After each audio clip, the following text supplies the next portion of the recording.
Exactly. So, continuing on, when you're working with a team and fixing things, how do you keep your team aligned when the vision and operations are pulling in different directions? I'm sure we've all faced that.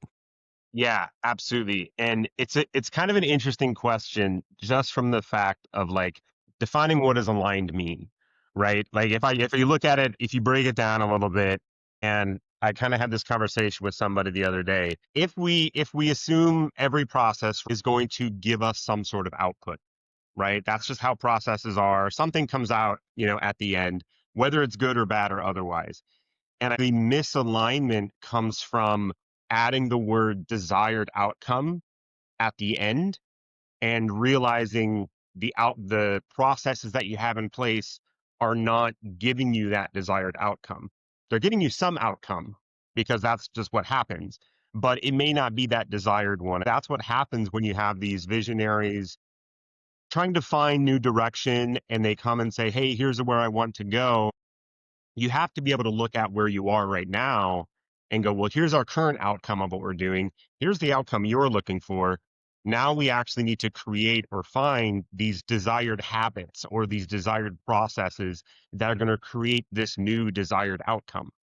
When that question comes up or people say, hey, we're misaligned, you really got to boil down what that means because it's kind of one of those like marketing buzzwords that everyone's like, yeah, of course. And then nobody really knows what they're talking about. And so if you break it down into what does that alignment or misalignment mean, then we can start having that conversation of, oh, let's just figure out what those ideal or those desired habits are that we need to start doing that are going to give us that desired outcome. So, along with that, so how often are your visionaries, your founders of businesses, throwing that alignment off track? I think that's the challenge, right? I think that's the big challenge of how often they're doing it is you want them to be doing it a lot. Like you want your visionary to be comfortable enough to say, I have a new idea when they have the new idea. And so the more they do that, the better and healthier I think the company's going to grow.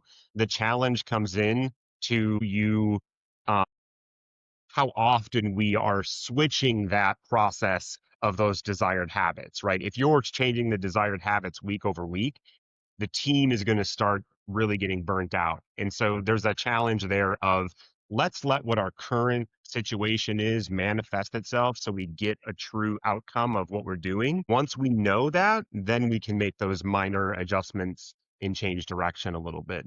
I love a visionary who's throwing out ideas, kind of nonstop. Absolutely. We want the visionaries to come up with ideas and help guide the business. Your job, my job is to create the format and the structure to reduce the chaos, to be the filter for those ideas, to keep them from just dropping in. I used to talk about one of my visionaries. It was like he would walk through the office and drop hand grenades and just drop them everywhere and then run out, right?